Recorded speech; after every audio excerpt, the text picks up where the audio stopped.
आदरणीय किसान भाइयों नमस्कार। फार्म एंड फार्मिंग 2020 के इस चैनल में मैं आपका दोस्त विष्णु आज आपके साथ गेहूं की इस वर्तमान अवस्था में हमें किस प्रकार के मिश्रणों को अपने खेत में डालना चाहिए ये विषय लेकर आया हूं।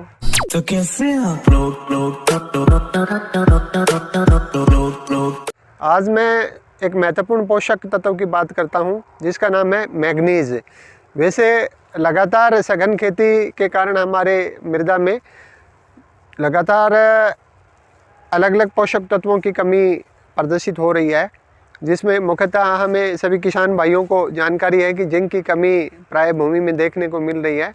किसान भाई जिंक का प्रयोग दोनों तरीक़ों से कर रहे हैं, अपनी ज़मीन में भी उसकी जो एप्लीकेशन दे रहे हैं और फ्लोयर सफरे के द्वारा भी जो है वो जिंक डाल रहे हैं।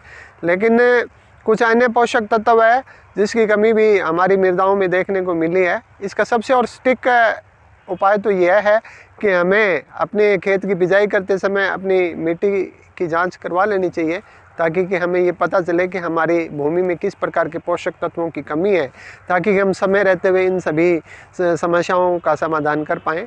लेकिन जिन किसान भाइयों ने अपनी फसल को बो लिया है, जिसमें मुख्यतः रबी सीजन में गेहूँ जो है एक अहम फसल के रूप में हमारे क्षेत्र में बोई जाती है, लेकिन उसमें फिर किस प्रकार के पोषक तत्वों की कमी आ गई है, तो हमें उसका एक ही निदान है कि हमें फोलियर सफरे के द्वारा उस समस्या से मुक्ति मिलनी है। आज मैं एक महत्वपूर्ण पोषक तत्वों की बात करता हूं जो पौधे में किस पार्ट्स को प्रभावित करता है और उससे हमें क्या नुकसान होता है, इस विषय पे मैं आता हूं। सबसे पहले मैं बताता हूं कि हमारी गेहूं में किस अवस्था में क्या समस्या आती है। यह हमारे पास एक DVW 187 का काफ़ी लंबा चौड़ा प्लांट है। इसके अंदर अभी जो है वो गोब की अवस्था चल रही है। इस अवस्था के अंदर जो बाली को सपोर्ट करने वाला जो पार्ट है उसमें कुछ पीलापन दिखाई दे रहा है। मैं एक पौधे के माध्यम से आपको समझा रहा हूँ। इसको अलग अलग क्षेत्रों में अलग अलग लीफ के नाम से जाना जाता है। ये धवज पत्ता आपको दिखाई दे रहा होगा। इसका जिस भूमि के अंदर मैग्नीज की कमी होती है, तो ये जब गोब की अवस्था में फसल आती है तो बहुत ही माइनर रिफ्लेक्ट आ जाता है। लेकिन हमारी अर्ली सोइंग है, भूमि का टेम्परेचर डाउन है, सूर्य ज़्यादा हावर्स में नहीं आ रहे हैं, इसलिए इस बार मैग्नीज की समस्या हमें खेतों में कुछ ज़्यादा दिखाई दी है। आज हमने अलग अलग कृषि विशेषज्ञों से और प्लांट पैथोलॉजिस्ट से बात की, तो उन्होंने ये बताया है कि इस बार सबसे ज़्यादा मैग्नीज, जिंक और कैल्शियम्स की कमी जो है वो हमारी फसलों में देखी गई है। तो आज मैं इस लीफ के माध्यम से किसान भाइयों को बता रहा हूँ कि जो धवज पत्ता है उसमें यदि ऊपर का सिरा कहीं येलोइस्ट मिले या वो जल गया हो, जैसे मैं कोई एक लीफ और दिखाता हूँ जो बिल्कुल जल गया है, तो उसमें निश्चित रूप से ये माने कि यहाँ पर मैग्नीज की कमी है।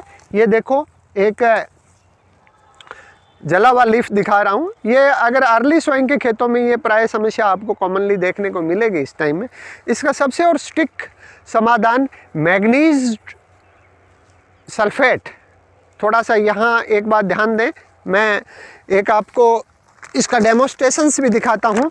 मैग्नीशियम सल्फेट भी आता है जिसका काम टिलिंग्स का होता है, बट ये मैग्नीज है, मैग्नीज सल्फेट फर्टिलाइज़र है। इसमें मिनिमम कॉन्टिनेंट 30.5% होता है। मैग्नीज 1 kg प्रति एकड़। और यहाँ पर दो बातें बड़ी ज़रूरी है। एक तो इसके लिए 200 लीटर पानी इस अवस्था में इस हाइट के ऊपर खेत में ज़रूरी है, और दूसरा हमें कम से कम 3 से 4 घंटे इस फोलियर सफरे के बाद धूप इस पौधों को मिलनी ज़रूरी है। इसलिए मैं इस वीडियो के माध्यम से अर्ली सोइंग से जिन किसानों के खेत हैं उनसे मैं अनुरोध करना चाहूँगा कि वो अपने खेत का निरीक्षण करें, और निरीक्षण में यदि उनको धवज पत्ते में येलिस्ट पीला रंग दिखाई दे, जैसे काफ़ी दूर तक आपको दिखाई दे रहा होगा, ये कुछ एरियाज़ में हमें येलिस्ट धवज पत्ते दिखाई दे रहे हैं, ये निश्चित रूप से मैग्नीज की कमी है। और मैग्नीज 1 kg 200 लीटर पानी में डाइल्यूट करके अपने खेत को बढ़िया तरीके से इसकी 2 सफरे करेंगे। यहाँ ये धवज पत्ता हमारी बाली को क्या सपोर्ट करता है, अगर आप विज्ञान की दृष्टि से देखें तो हमारे बाली को सबसे ज़्यादा इसी धवज पत्ते के माध्यम से पोषक तत्व मिलता है, और मैग्नीज बाली अवस्था के अंदर पौधे को सबसे ज़्यादा ज़रूरी है। तो किसान भाइयों, अपने खेत का औसत प्रतिदिन 2 दिन 3 दिन के बाद जैसा भी आपको व्यवस्थित तरीका सुलभ हो, अपने खेत का निरीक्षण अवश्य करें। इससे हमारी खेती में प्रोडक्शंस बढ़ाने में बहुत ही सहायता मिलती है। और हम जानते हैं कि आज हमें अपने किसान परिवार को बचाने में सबसे जो ज़्यादा ज़रूरी है वो है अपने खेत का प्रोडक्शन हम किस तरीके से बढ़ा पाएँ। इसके लिए हमें जितनी भी सहायक क्रियाएं अपनी खेती में हम कर पाएँ वो करनी चाहिए। हमारे इन सभी वीडियोस में आपको खेती से जुड़ी हुई सभी सहायक क्रियाओं का वर्णन मिलेगा। वो सभी क्रियाएं जो सस्ती होगी और उसे हम अपने प्रोडक्शंस को ज़्यादा से ज़्यादा बढ़ा पाएंगे। मैं इस वीडियो में एक किसान भाइयों से अनुरोध ज़रूर करूँगा कि माइक्रो न्यूट्रेंट खरीदते समय वो प्रतिष्ठित कंपनी का माइक्रो न्यूट्रेंट खरीदें, अन्यथा उनकी मेहनत खेत में बेकार चली जाएगी। माइक्रो न्यूट्रेंट को 2 से 3 मिला के ना करें, क्योंकि पौधे में ऐसी कोई भी जीनोमिंग नहीं होती है कि वो 2-3 किसी चीज़ को फ्लोरिंग सिस्टम से जो एडॉप्ट कर ले। इसलिए पहले हमें अगर मैग्नीज करना है तो मैग्नीज अकेला करें। आफ्टर देन हमें यदि लगे कि हमें इसमें जिंक डालना है तो वो जिंक के अलग करें। कुछ किसान भाई जैसे सल्फेट ग्रुप के जितने हैं, मैग्नीज, तुम्हारा मैग्नीशियम सल्फेट है, जिसमें जिंक सल्फेट, ये सभी मिला लेते हैं। कहते हैं कि सल्फेट ग्रुप मिल जाता है, ये तो एक सच्ची बात है, लेकिन पौधा उसको कितना अब्जॉर्ब करता है ये एक स्टडी की बात है। इसलिए किसान भाइयों से मेरा अनुरोध है कि जो भी पोषक तत्व अपने खेत में फोलियर सल्फे के माध्यम से डालें वो अकेला डालें। दूसरा, वो किसी प्रतिष्ठित कंपनी से उत्पादित किया हुआ हो, ये एश्योर करें। और तीसरा, अपने खेत का समय समय पर निरीक्षण करते रहें।